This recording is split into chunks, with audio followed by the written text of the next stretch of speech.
It's going on, everyone. The market cracked new all-time highs yet again today, and even with that being said, around 54% of stocks in the S&P 500 ended up closing down in the red. You can see a handful of big tech stocks like Amazon, Meta, Apple, Nvidia, Microsoft, and a couple others just had pretty weak days, which made for a little bit more of a choppy market. There are a handful of stocks moving in some crazy ways though, so stick with us all the way into the end to hear everything you need to know for the market tomorrow. And Tom, we have one more day left for the week, so let's end it on a green note. Yeah, let's definitely make it count. And tomorrow might be a day where you have to adapt a little bit. I know that this week has been awesome and the SPY has really been ripping up, and that's awesome here, right? Like, we've been making new highs, and we made a new high today as the SPY broke 530.80, ran up to like 531.50. That was a pretty awesome breakout there on the SPY.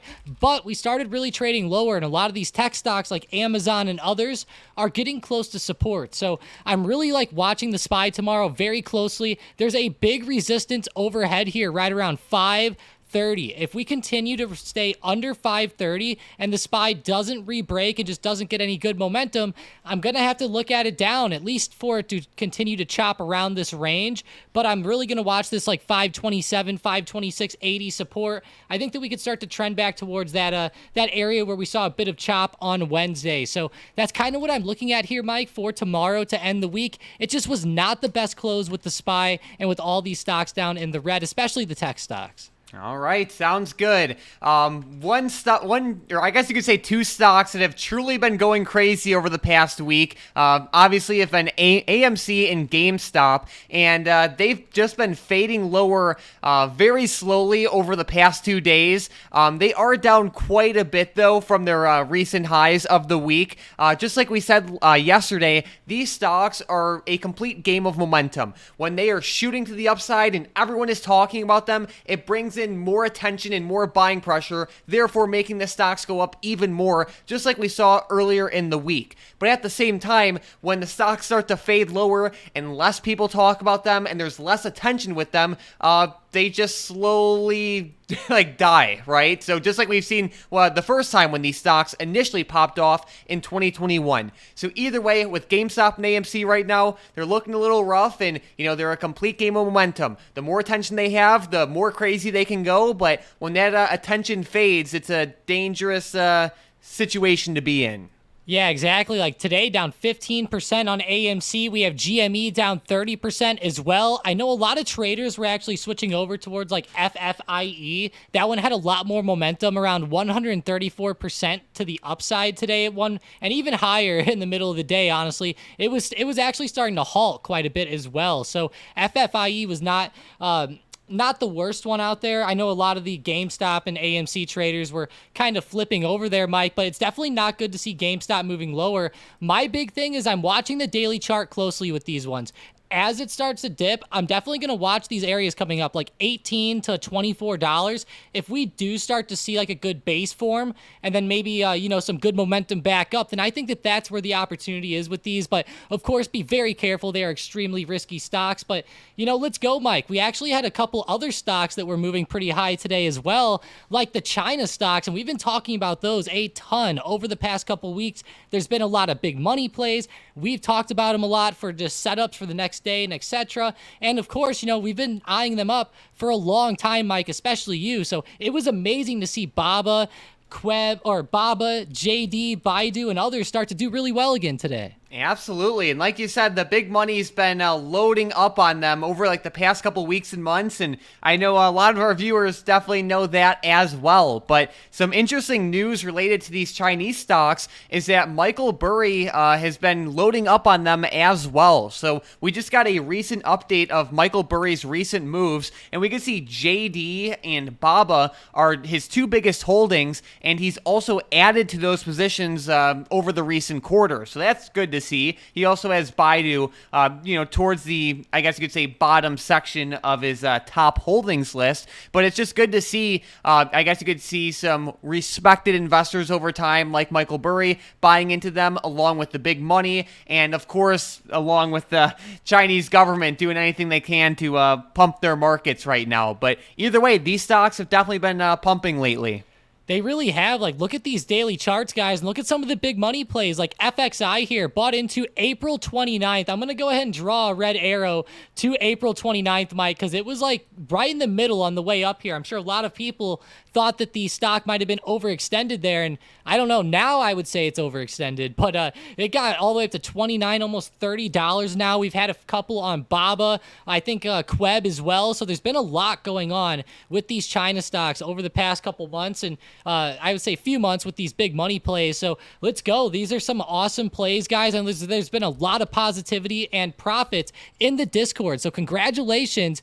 Go ahead and give yourselves a pat on the back. This is actually some really good setups and some amazing trades that people have been getting into here, Mike. So this is awesome, and I'm glad to see Burry buying into these. I think that's a big help. Like you said, a nice respected investor is also getting in. I thought it was also interesting to see some of his other holdings here too, like gold. I thought that was interesting. We have SQ or Block that he's buying up down here at the bottom, and even BP. But to me, I think that like gold and SQ are the most interesting, minus the China stocks. Yeah, and we'll circle back to this picture later in tonight's video because we do have some more information related to this. But while we're still on the topic of Chinese stocks, I can see them going up even more as the coming weeks and months progress. But I'll also say that these stocks are up a good amount over the past couple weeks. Like, the big money's been loading up on them continuously for the past couple weeks and months, and the stocks are up a good amount already. So it would not be unreasonable to see a pullback, at some point. But either way, I think these stocks have more potential for them, but I think that they might move in a slower way going forward, just given how much they are already up. But either way, keep a close eye on some of the Chinese stocks, and KWEB and FXI are two ETFs that have been moving in a pretty good way as well. But there was also some interesting news and interesting movement with some of these MJ stocks, Tom. Ticker symbol CGC popped up by around 11% today. So what is going on here? Yeah, it was awesome. CGC was up 11%. They're getting high again, and it looks like the MJ stocks are starting to heat up here in the short term, and we all know what happens whenever they heat up. We can go back to the daily chart from the past couple months and see some pretty good moves. So once again, we're seeing more news with the rescheduling of marijuana. It looks like the Department of Justice unveiled a historic proposal here to ease the restrictions. If this happens, of course, more research and stuff will start to come in. But essentially, the DEA, they schedule marijuana as a Schedule 1 drug. They want to get it moved down to a Schedule 3, and the Department of Justice is trying to get the DEA to do this. So there actually has been some, I've seen through like some of these articles and stuff that the Department of Justice did not agree with how the DEA has classified some of these. So I don't know, Mike. We'll have to see what happens, but it's definitely more good news about the rescheduling, right? And if that does happen where it gets rescheduled, I think that that's going to start to really kickstart a lot of marijuana legislation. So let's hope it gets done sooner rather than later. And of course, this is going to cause a lot of volatility for these MJ stocks. No doubt. And when it comes to a topic like this one, of course, it's going to be like a lengthy process and nothing crazy is going to happen overnight. But the main thing is the hype and sentiment associated with the news. For example, today there wasn't any not mind-blowing, brand new news today, but it was more so the attention that this industry and this area of the market is getting and the optimism associated with that. That is why we saw stocks like CGC move up by 11%. When it comes to MJ stocks, it's all about that sentiment and I guess you could say outlooks with the industry. Given that it is a crucial election year, it would not be all that surprising to see more optimism flow into some of these marijuana stocks like CGC and I guess you could say even MSOS as the year goes by. But either way, these stocks moved up in a pretty big way in the short term, and they're starting to move up again. Again, there's not like any crazy news or movement just yet, but I have a feeling that these stocks are going to get more and more important as the election gets closer. Yeah, they are, and there's a lot of good opportunities with these stocks, Mike. Personally, I think that the main opportunity and what I like doing with these MJ stocks is just buying shares and holding them for the long term.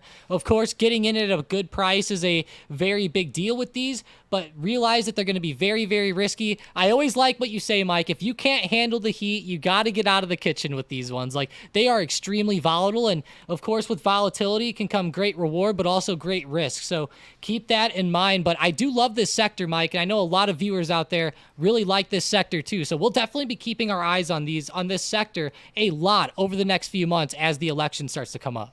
Yeah, and kind of like you hinted towards, I think the best way to go with this one is either make a decision to hold it or just like completely dedicate yourself to being able to trade the short-term news off of this industry, because news can come out at any second, and when news does release, like a stock like this one does tend to move pretty quickly. So like if you did have more of that buy and hold approach, you're kind of covered, when crazy news does come out, and you don't have to worry about being the first one to the news release. But either way, keep a close eye on this area of the market going forward.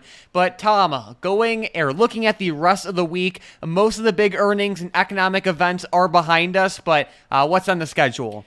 Yeah, so for earnings, there's not really too much tomorrow, just RBC. I would say that's just about it for pre-market. But what is interesting is that Powell is actually giving a speech on Sunday at 3:30 p.m.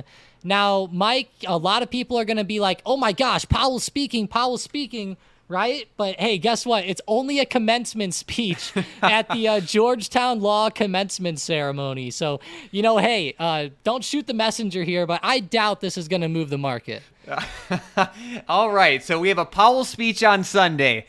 Giant market moving news. Not really. Yeah, this is kind of like a non-event here, but either way, keep that in mind. And Tom, let's start looking at some setups for tomorrow. A stock I'm watching pretty closely is KTOS. I talked about this stock a handful of times, not only over the past week, but over the past couple of weeks. We saw big money play with it recently, and it keeps on marching higher day after day, which is a great thing to see. The big money have like the 20 strike call options on this one for July, and they are getting better and better by the day. The stock is approaching some strong resistance levels around like the $21.30 area, all the way up to the $21 and you could say 50-cent area. Either way, I'm going to continue to look at this one in a bullish way going forward. The price action has been great. The big money is doing good with this one, and I'm excited to see how it tests off this resistance level. Assuming it can break through it, these call options will be even deeper in the money, and the setup will become even better. Yeah, it really will. That's a really good resistance there, like 2150. If it could get up to there and start to really break, that'll be awesome for KTOS, and I wouldn't be surprised if it did. There's been a lot of good volatility here in the short term. With my first play, I'm looking at a weird one, Mike. This is Teladoc. We haven't looked at this one in a long time, and to say that this one's gotten beaten down is an understatement. It's been like one of the worst stocks coming down from the COVID disaster, all the way down to like $12.90 now, but there is a bit of a base starting to form down here. So I will be watching the support down around 1270. If we continue to hold this, I think that in the short term, we could see a good continuation back up off of today's price action. For tomorrow, I think breaking above $13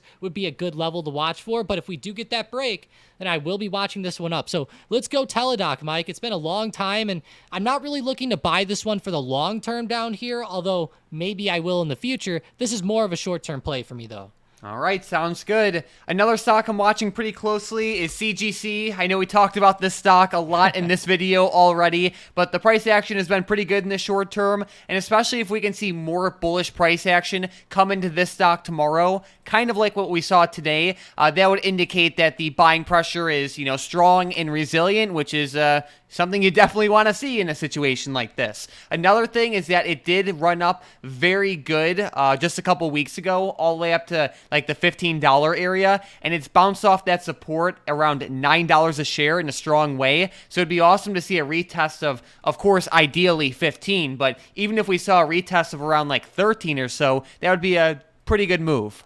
Yeah, it really would. I would love to see CGC continue up here in the short term, Mike. These MJ stocks are some of the best stocks for momentum. So, let's say that news today really does start to generate a lot of short-term hype. That would be awesome tomorrow. And who knows, maybe we'll see even more good news start to come out about it. It looks like they're really trying to get things going here on this stock. So with my next play, I'm actually looking at Enphase in the short term. And Mike, Enphase has a pretty good resistance up here around 118. I will definitely be watching that for a breakout tomorrow. If it starts to break there, then I will look at opportunities on calls and other opportunities out there. So the main thing, though, is just making 118 break. I really want to see that resistance give out. But overall, Enphase has been doing okay here off the bottom. It's not been the best, but if it does start to break, this is where that true recovery could come in.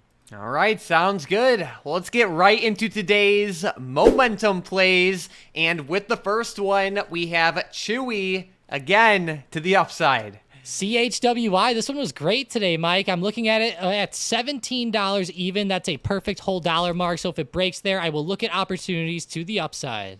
All right, with the next one, we have Coinbase, and it is to the downside. And this one took a beating today as it fell by around 10%. It did, and I'll tell you what, it did very well earlier in the week, and then today just gave back all of the gains, falling down 10%, and it fell, actually at the end of the day, it broke under $200, which is a major level. You can see on the book map here, $200 was insane. There was a ton of shares, like 31,000, stacked up before the break there at the end of the day. So if I do see this stock stay under $200, then I will look at opportunities down. Sounds good. And you can see there's even like a handful of other levels where buyers are sitting there waiting, like 199, 197 is a pretty big level as well. So keep a close eye on this one going forward. The price action was pretty nasty today. And if this same intensity or this same level of price action continues, this stock can make a pretty decent sized move. But on to the next one. We have Netflix for both directions. Yeah, NFLX, pretty wild here, but honestly, just kind of channeling. If it breaks under the channel around 608.50, then I'll go ahead and look at opportunities down. If it ends up breaking above 620, then I will look at calls and possible moves to the upside. So 608.50 down and 620 up. Sounds good. So we have the upside level for calls. We have the downside level for puts. That's for Netflix. Don't forget about the downside level with Coinbase and then the upside level with Chewy. These three stocks are on watch for potential day trades tomorrow if and only if they break through the levels Tom listed. If they don't break the levels, then don't force the setup. We only want to take, high quality setups. If there's no good price action, there's no reason to risk capital. But the more consistent the price action is, and the more the stock moves, and the more volume that is just surging into the stock, the better these setups become. But it's now about that time to talk about today's $4.1 million big money trade of the day. And we are looking at ticker symbol BHP. The big money put around $4.1 million into the BHP $62.50 strike call options that expire on July 19th of 2024. BHP is a multinational mining company, and basically we've seen the stock move in a pretty strong way to the upside over the past couple of weeks. Just precious metals in general have been doing pretty well. Gold prices are near their record highs. Silver prices have been moving higher in the short term. And even copper prices have been running quite a bit over the past couple months. So that definitely helps out the mining industry. This big money play is slightly out of the money. There's about 2 months worth of time to it, and overall, I'm pretty excited to see how it does, and I really like the short-term price action that is already happening with this stock as we speak. Yeah, the only thing that really does kind of worry me a little bit with this one is the strike 62.50. It is a little bit up there, but at the same time, with the way that these metals have been, if this starts to uptrend towards that level, these calls will probably do pretty good. So I'm definitely liking this play, Mike, especially with how much those metals are doing.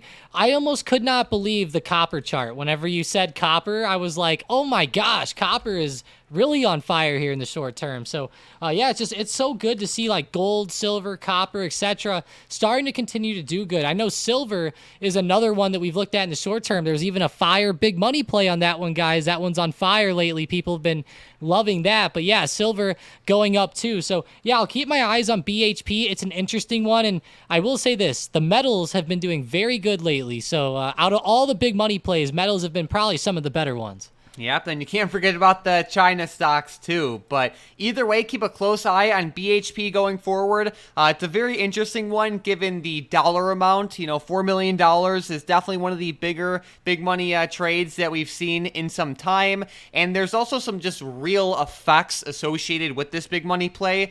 For example, with some other big money plays, like it can seem more, out of context. Where with this one, we know that precious metals are surging in a big way. We know that, even Michael Burry, like we talked about earlier in the video, is bullish on precious metals as well, considering that he just bought PHYS, which is a physical gold trust. So, I like how there's real effects with this one, and either way, it'll be close on my radar going forward.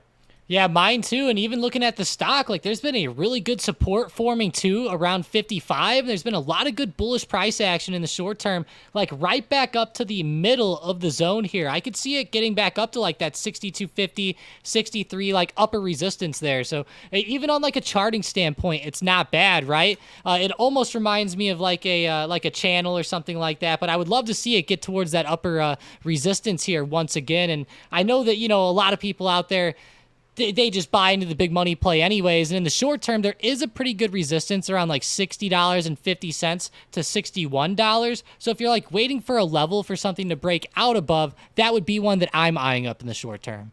All right, sounds good. Well, heading into tomorrow, obviously we are right at all-time highs. We have a lot of interesting things going on in the market in terms of course, you could say the Chinese stocks and MJ stocks and meme stocks and a handful of other things. But I think it's very important to keep in mind that on any given day, obviously the market can go up or down. So setting yourself up so no matter what happens, you're in a position to win can be very beneficial. For example, there will be some days that are very good for day trading, while there will be other days that are really great for the long-term portfolio. And there will be other days that are better for, some other form of tactical trading. When you have multiple strategies working for you all at once, it makes the trading process much smoother. For example, if we look at the market over the past couple of weeks, if, let's say it was a slow day trading environment, your long-term portfolio would have made up for that. And let's say times when the market is struggling and falling lower,